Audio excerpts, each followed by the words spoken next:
Why are you so passionate? Why are you so excited? What is this enthusiasm you have? So let me tell you where it came from and how I got it.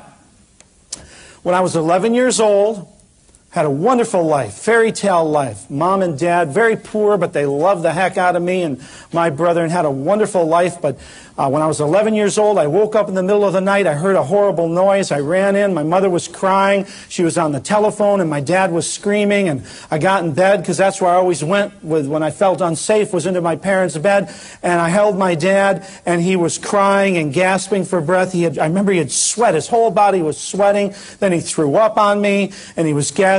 My mother was crying, trying to get a doctor on the phone, because he had been under doctor's care. And he was screaming, and then he lost bladder control, and then he lost bowel control. And I held him for 3 hours, and he looked at me in the eyes, and he said, the last thing he said was, he goes, "I'm dead." And he slumped over. And I'll never forget that. That was my first experience with mortality. I couldn't believe it. This was my dad. And to watch him die in such a horrible fashion at 11. And you know, only a few years later, when I was 14, the same thing happened to my mom. She died of a massive heart attack. And at 16, I was in trouble. I started having pains in my chest. I didn't understand it. And I started having pains in my jaw. I thought I was having tooth problems. And then the pains were radiating down my left arm. And one day, the pains got really great, and then I saw my vision come in, and I fell over and passed out. And it got to where I was passing out almost once a day. And then once or twice a day. And it got to the point where I was falling over about 3 times a day, and I knew I was in big trouble. And I went to the doctors. And I went to the hospital and the cardiac specialist, and the doctor said to me, "We better do some tests." So they did stress tests and cardiograms and x-rays and everything you could do at that time. And the doctor came back in that room. He had a very gray look on his face, very sad, very scary. I think he was trying to stimulate my immune system. And he said, "You have a very grave condition." I thought, grave, does that mean that's where I'm headed? Love that terminology. He said, "You're very seriously ill." He goes, "You have deformed valves in your heart." And I said, "What does that mean?" And he said, "Well, what you're feeling is because your heart chambers are flooding at the wrong time." And he said, "You need to have surgery." And I thought, wait a minute, there's got to be a lot of other things I could do. And he goes, "If you don't have corrective surgery on these valves, by the time you're 19 or 20, you'll be dead, because there's no way this heart, the way it's flooding and it can't pump the blood, could pump the blood to an adult body. And being that you're 16, that's how you're surviving." So immediately I'm thinking, well, there must be other things. And I thought, what about my Aunt Hattie? See, I had an Aunt Hattie. She was really my great aunt when I was a kid. And all my grandparents were dead, but my Aunt Hattie survived because she was crazy, because she never drank tap water, ate her vegetables that she grew herself in the back. You know, she was nuts. And when we got sick, she'd grind up all sorts of weeds and stuff them down my brother and I's face, and we'd try to kick at her. She was an herbalist. We called her a witch. But, you know, we always got better. And so I said to the doctor, "Do you think my Aunt Hattie can help?" That's what he did. He just laughed at me. He just laughed at me. And I said, "Well, you know, I had bronchial pneumonia once, and she had me better in 2 days." I said, you know, and I went on about Aunt Hattie, and I saw his eyes go off. And I said, "Well, there must be something. What about exercise? I know I don't exercise a lot, but I'm willing to exercise. I'm willing to exercise a lot. What about eating different? I'd seen health food stores starting to open up, and I heard about that. And they tested my cholesterol that day, and it was over 300, my cholesterol. I was trying to pump mud through my veins and arteries. I didn't know. And he said, listen, there is nothing that can help you except surgery." And they explained the surgery to me, and it was horrifying, cutting my ribs in half and taking a jack and jacking apart and sticking a knife in my heart. But he convinced me there was nothing else to do. So what are you going to do when your doctor says that? So I admitted myself to the hospital, and I sat in my room depressed, and they gave me drugs to take. And on my wing were all the other young people with bad hearts. So I got to meet them, and I met a real nice guy. His name was Bob. I'll never forget him. Wonderful man. And Bob and I became friends. You need a friend when someone's going to take a saw to you. And we became friends, and Bob was scheduled for his same surgery before me. The week before, I remember he had his surgery. The doctor came into my office with that horrified look on his face and told me that Bob died during the surgery. And I don't know what this felt was. I thought I was having a heart attack, but it was fear. And it started in my toes and came all the way up to my head. I felt like I was going to lose bladder and bowel control. And I thought, now wait a minute. Dad died, Mom died, Bob died. Who's next? It doesn't take a genius to figure this out. So I said, okay, no problem. He shut the door, and I was like, I got my clothes on, and I was gone.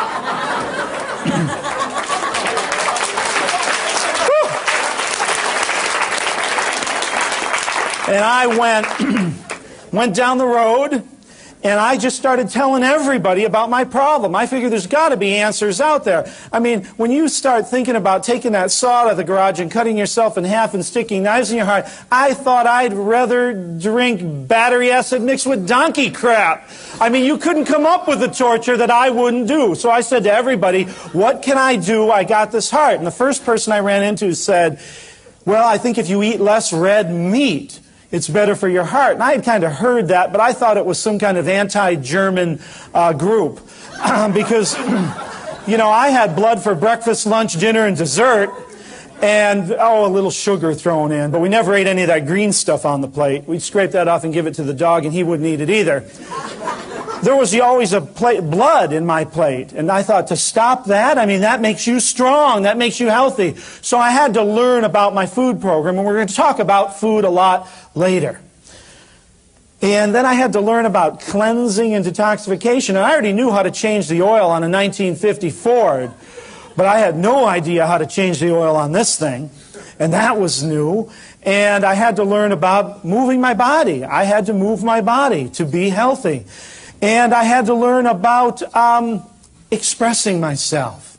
You know, love. I learned that you cannot have healthy organs in your body if you have negative tapes running here. And if you want to have a healthy heart, you better learn how to give love and receive love, because until you do, that heart cannot be healed. There's negative and positive emotions that will kill or cure every organ in your body. And I had to learn that.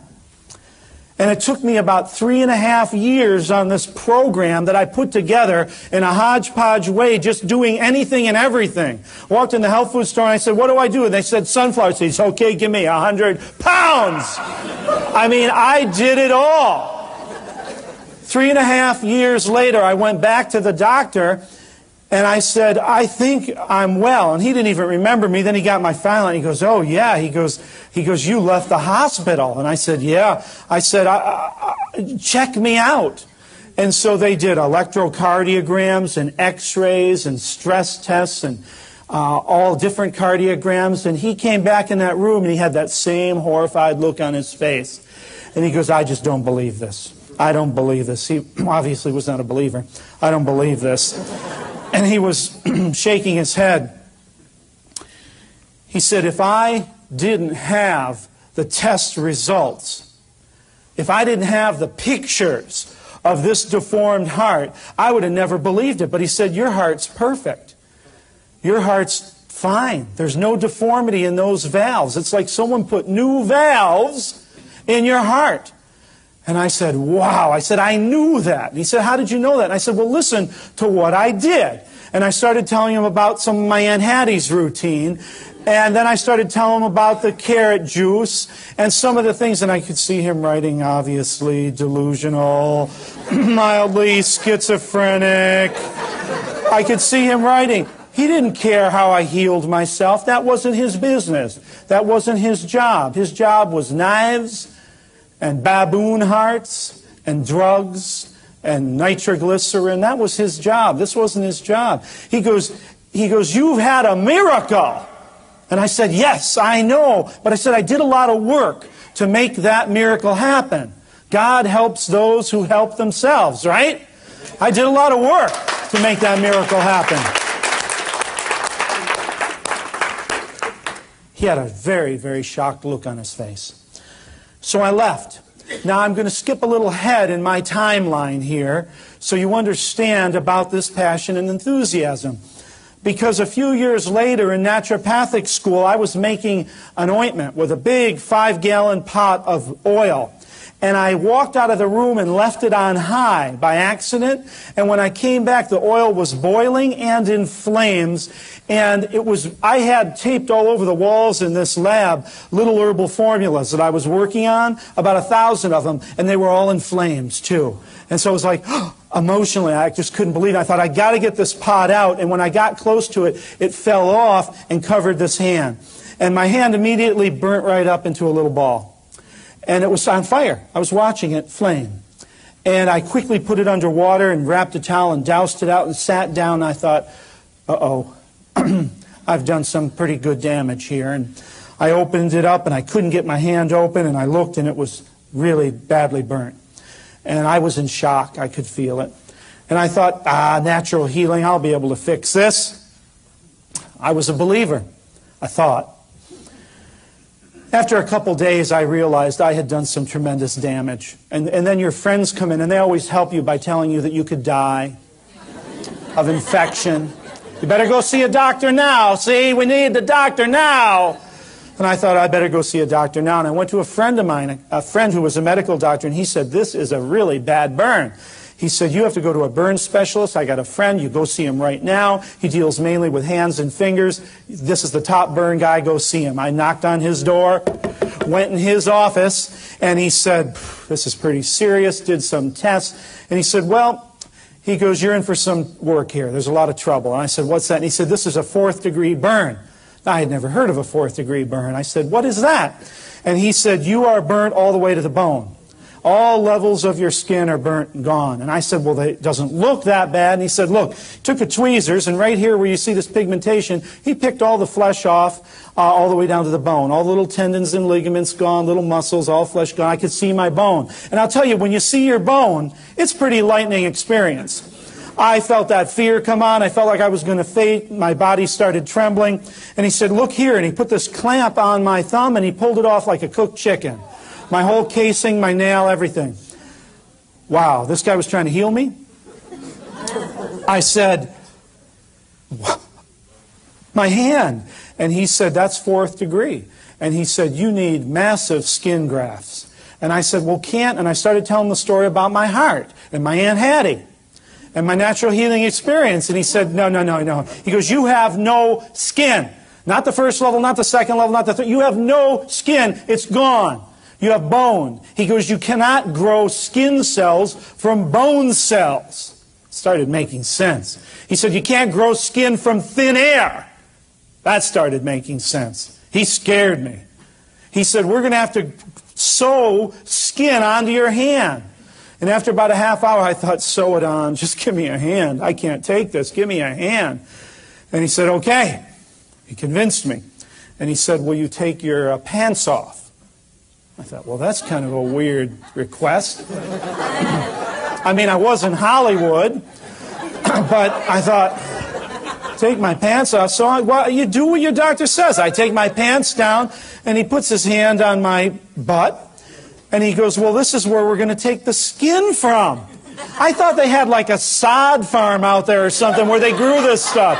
Or I thought when you died in an auto accident, they just kind of skinned you and then they put it on somebody else. It's bad enough to have a burn-off hand, and now he was going to carve this beautiful butt of mine? I don't think so. And that's again when that natural healing bell went off, and I thought, here's another doctor telling me that my body and God and nature won't fix this. Right? So I left. And I went home, and I worked, and I worked, and in 30 days I had skin over this hand. They said it was impossible. And I went back to that doctor, and I said, look. And you could see it was like he had a physical shock from a battery pack under his chair. He went, and I said, look, 30 days, I got skin on this hand. And he said, I have never, ever seen that in my 30 years of practicing medicine.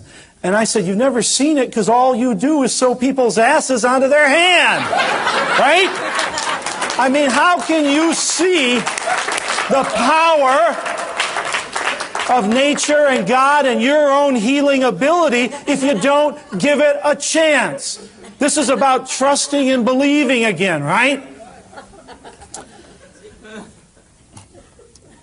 And I started to tell him how I did that. And I could see him writing insane, mildly schizophrenic, same thing. He didn't want to hear it. I had some good stories about this, about crying and pooping and all these things. He didn't want to hear it. About love, and when after a week I had to learn how to love this hand again, because I was holding it out there thinking, I'm fine, it's just this hand that's all messed up. And I had to learn how to love this hand again and give it some kisses to fix it. He didn't want to hear about the kisses either. Now let me skip a little bit further ahead in my timeline.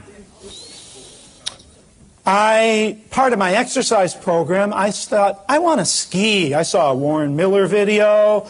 I wanted to hit the slope. So I took lessons, and I love lessons because I want to learn. Took a lot of ski lessons, got pretty good, and joined the NASCAR amateur races. And I was at Deer Valley, Utah, in one of the amateur races. I thought for sure I could win one of the medals. It wasn't going to be gold. But I thought, all I got to do is get to the bottom of this hill faster than anybody else. How hard could that be?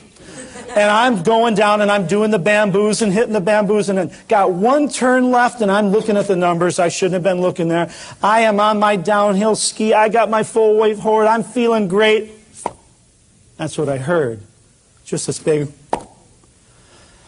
Next thing I woke up, I was in the hospital. And there was a doctor holding my leg and it was like this, dangling. And I thought, uh-oh, had a lot of snow around me. Turned into a human snowball. That's the story I heard. He said, you have really destroyed your knee. He was trying to build my immune system again, I think.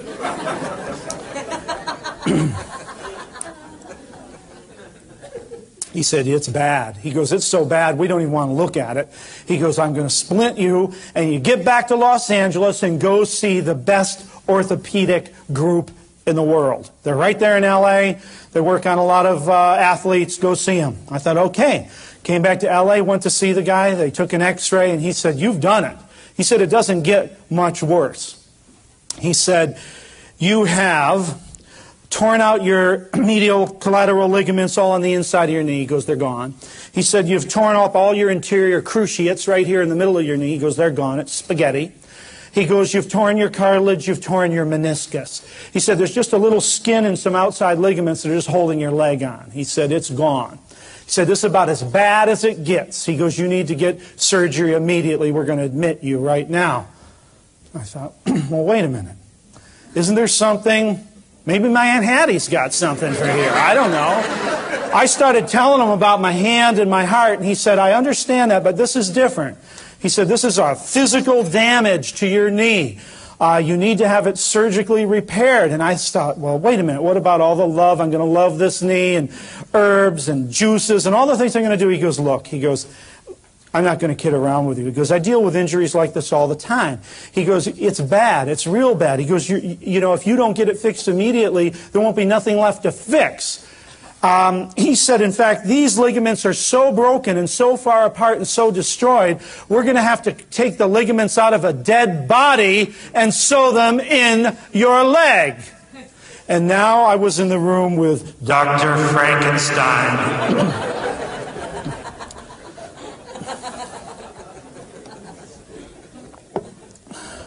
That's when that bell went off again. It was like the butt to the hand, you know, the saw here. Now they're going to take cadaver ligaments and sew them in me. And I thought, whoa, if I can build a heart, I can build a hand. I said in 30 days, I'm going to have a new knee. I was pretty cocky. Walked out of his office, and in 30 days, I didn't have anything. This thing didn't work at all. But in 60 days, I was limping. And in 90 days, I was walking without a limp. And here I am today. I never could tap dance. But here I am today with a new knee. I went back to his office to show him my new knee. And he said, this is a miracle. And I said, yes, it is. I said, but I did a lot of work to make this happen. And he said, well, I have never ever seen anything like this happen before. Sounded just like his brother in crime. The guy wanted to sew my hand together. I hope he was going to separate them afterwards. Would have looked a little weird walking around like this. And the first doctor that said I'd be dead by 20. If I listened to the doctors, I'd be dead. That would look pretty bad. I wouldn't have any skin on this hand, and I couldn't walk if I listened to the doctors. Thank God I had a natural healing filter in here, because I listened to my inner voice that said, don't do this. Don't do this.